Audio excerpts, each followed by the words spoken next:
iDS Talks is a podcast dedicated to helping corporations and law firms find new and effective ways to leverage data, giving them a decisive advantage both in and out of the courtroom. Hello, and welcome to another edition of iDS Talks. My name is Jonathan Sachs, and I'm the Chief Revenue Officer here at iDS, and I'm joined by Tim LaTulippe, one of our directors out of the London office.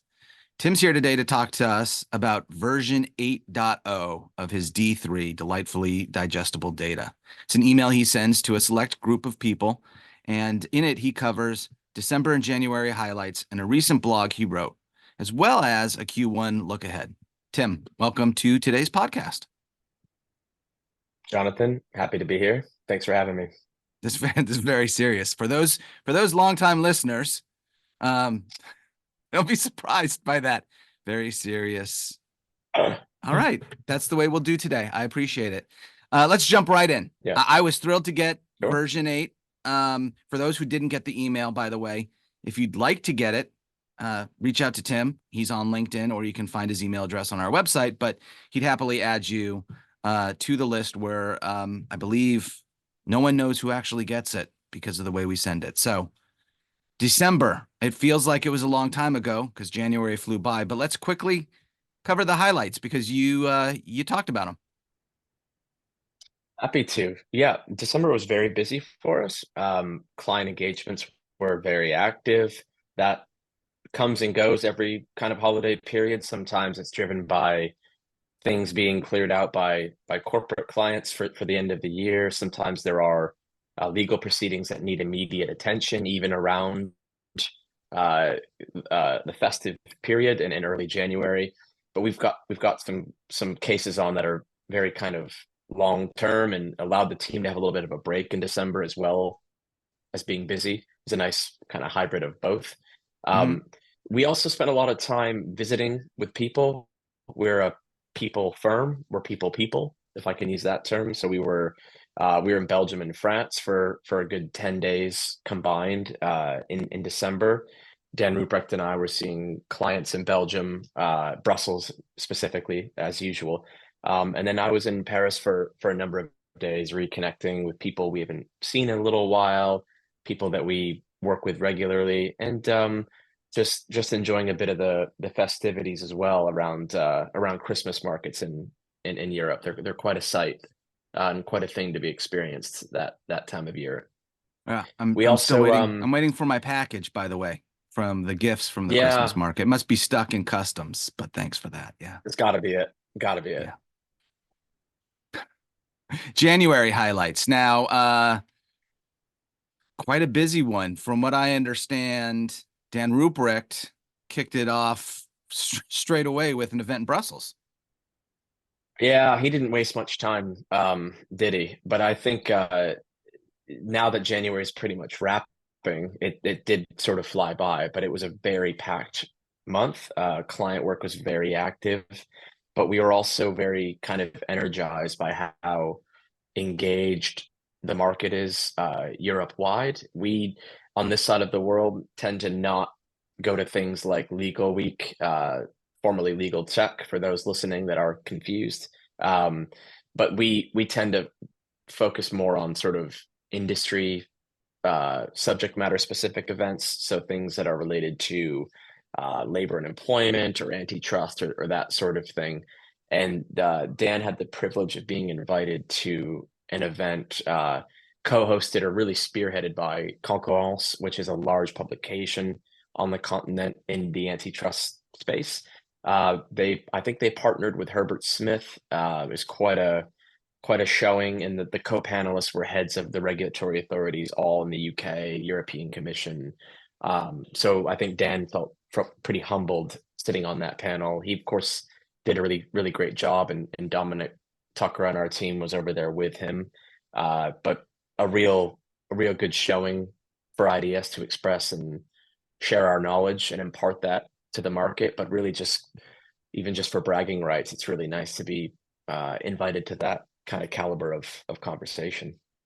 Yeah, that was a big one and a good and a very good one. And like I said, I was surprised at how quickly it came on in the year. So starting off strong. Now, That's an example of an event that we go to, but you and the rest of the London team have a history of doing roundtables, tend to be maybe a breakfast roundtable, but in January, you and along with another one of our colleagues from the US and the team in London had a dinner roundtable, right? Yeah, yeah, and it wasn't really in keeping with the dry January theme that we have in Great Britain. I find that people have fallen off that fad a little bit. But we had quite a showing at a dinner that we held. We tend to hold these things as breakfast, lunch, or dinner.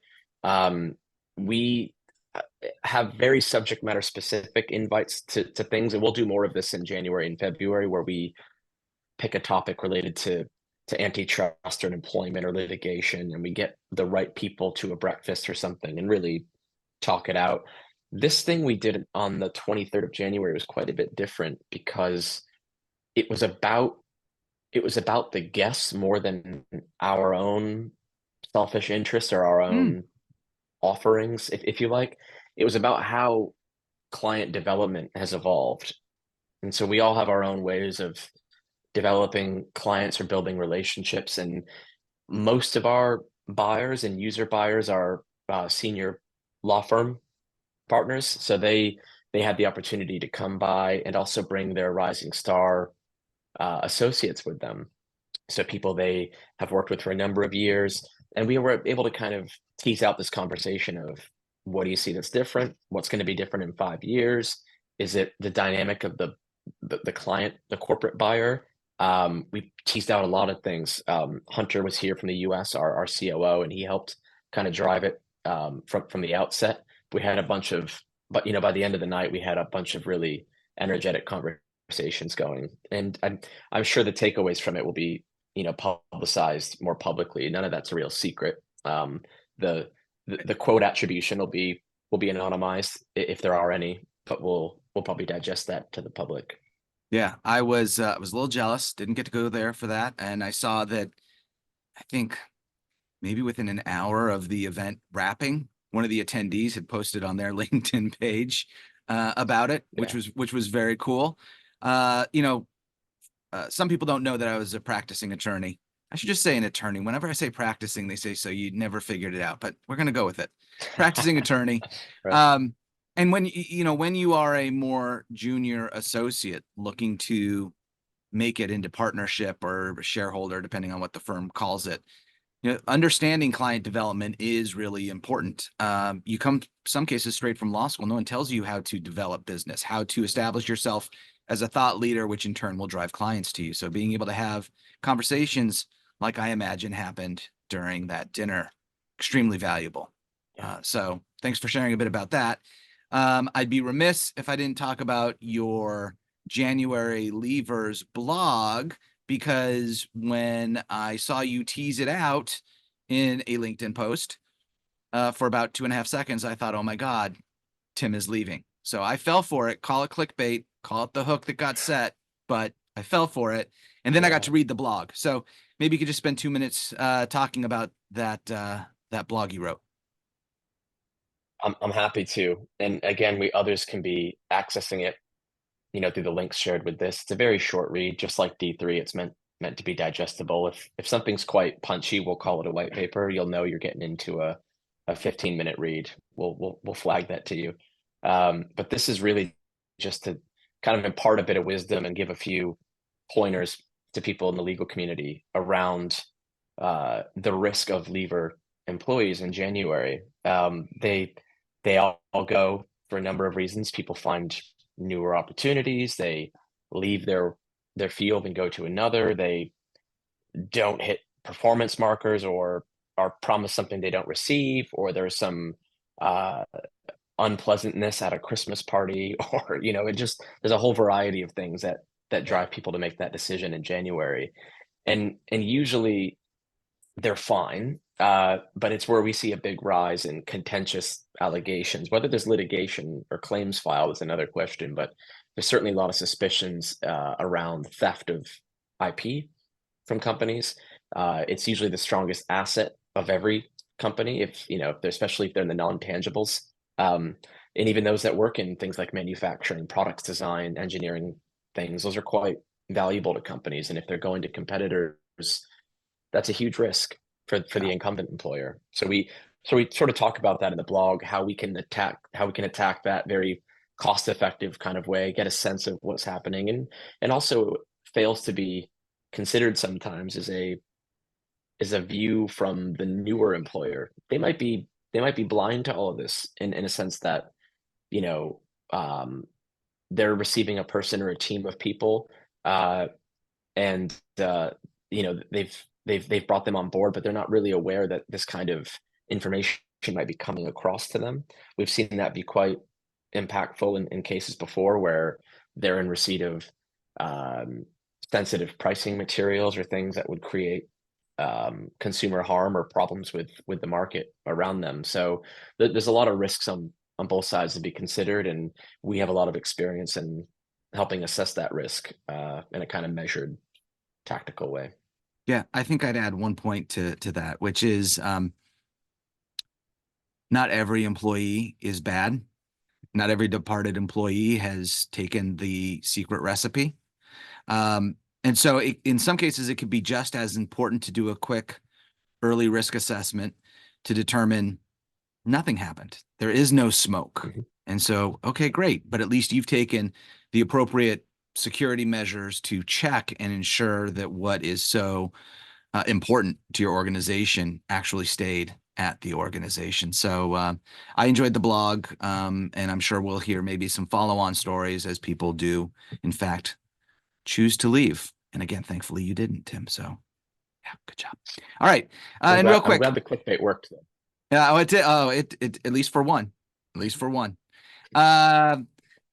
In terms of the Q1 look ahead, you hit a couple of the highlights. One of them being an upcoming trip to Dublin, not just a trip. I mean, you're going to be at a conference and participating in it's the International Business Employer, correct? International Employment Lawyer, and they are a lovely group. They've been at it for a few years now. They might have properly kicked off kind of during like the emergence of COVID, or maybe it was before and they had a hiatus like a lot of people, but they've done such a good job with it.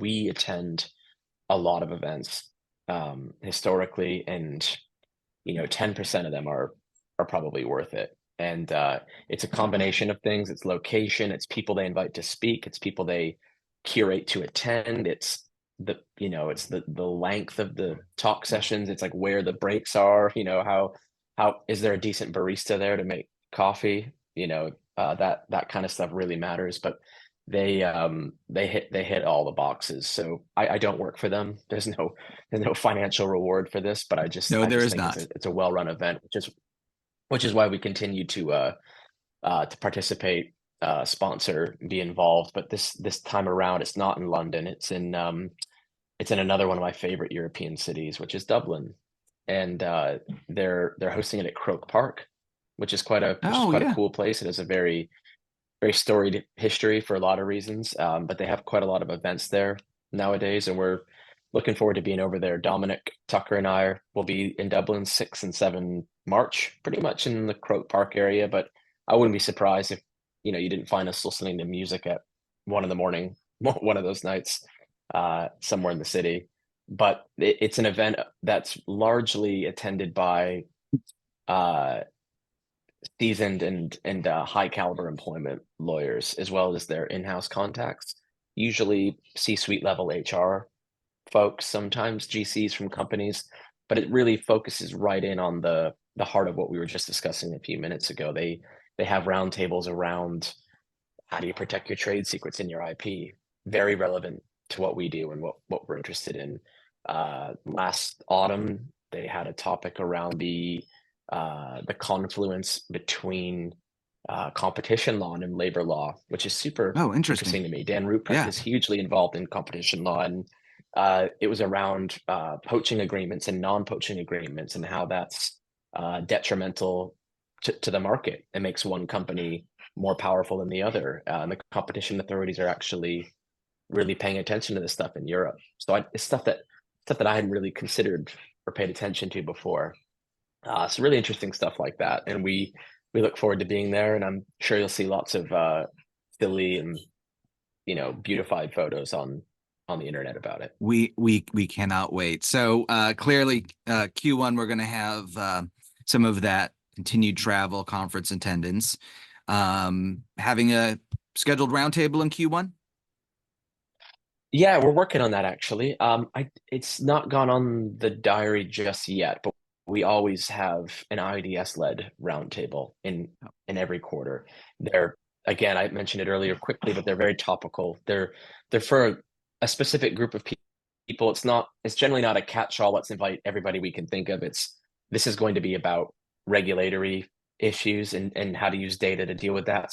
So we're talking to white collar regulatory lawyers in that sense, or something that's just for the in-house community. Right. That way we probably won't invite external lawyers, so they're more candid and comfortable. We're pretty careful at how we curate these things. It's not a scatter shotgun Right. approach. No, it is it's a curated list with created with intentionality is what I would say. And then, of course, I know that you and the team will have a number of in-firm presentations. But there was one other thing you mentioned in your Q1 look ahead that I thought the listeners might be interested in hearing a little bit more about, even though it's internal to IDS, which is IDSU. Yeah, and we had a catch up with our head of talent and HR at IDSU the other day on this, but she really drives the train on that one. And it's IDS University, which is I've gone to university a few times over, and I'll never stop. So wherever I can get some uni is good for me. And if it's right here at IDS, that's great too. And when we were joining, a few of us, it was quite an interesting, attractive thing. I'm sure you found the same, Jonathan. But it's a week-long thing with some courses built in. It's not all day every day. They're in blocks, but everyone kind of switches off their buzzing phones and things and pays attention to our colleagues. We invite in external speakers to cover certain aspects of it. Depends. I don't know who it is this year. I actually like not knowing. It's fun when it's a bit of a surprise. Agreed. Yeah. We've had some pretty cool people. And we do one as a group for the whole company. It's a spotlight on the UK and the rest of Europe. I won't spoil it here, but we've got some cool things planned for that. But it's a really good week to learn about what everyone's doing, what we could be doing better. It just broadens people's minds a little bit. It's not razor focused. I know Jonathan, you and I belong to the same revenue and sales organization, so we have a kind of strategy meeting around that sort of thing, which is very targeted and quite precise that way. But this is more about everyone learning about everyone's goings on, and I really like it. What about you, Jonathan? I mean, I think it's a cool thing that we do. I think it's great. It was very unique. It is very unique, I think, to IDS. Personal and professional development is really important to our founder and CEO, Dan Regard. It is. I think you captured it well, right? It's hearing from different parts of the company that we don't necessarily hear from. It's learning what's going on. It's sharing with one another, and there's always an element of something not business focused. It's more about us as people and as teammates. So I don't know if you were with us when we had a former Navy SEAL come in and talk about extreme ownership. We've had Molly Bloom come in after she had her she movie. Was cool. Yeah. So we've had some other interesting individuals come in. And then there was one where they don't have this incredible story about Navy missions or running poker rooms, but understand how your body reacts to certain stressors, so that if you're having a conversation and your body is telling you now is not a good time to have the conversation, take a step back, have the conversation clearly, just wait. So that one was interesting, to say the least. So looking forward to that. You know what else I'm looking forward to, Tim? What's that? Version 9.0 of D3, because it means you and I will have another chance to have a podcast conversation like this. So with that, I want to thank you, Tim, for joining me today. I'd also like to thank our regular subscribers and those that may be first-time listeners for spending time with us. If you'd like to learn more about IDS, or you want to subscribe to our IDS Talks podcast, you can visit idsinc.com or go wherever you normally get your podcasts from. Thank you again for joining us, and I look forward to talking about data with you on our next edition of IDS Talks. Have a good one there, Tim. Thank you, Jonathan. And you.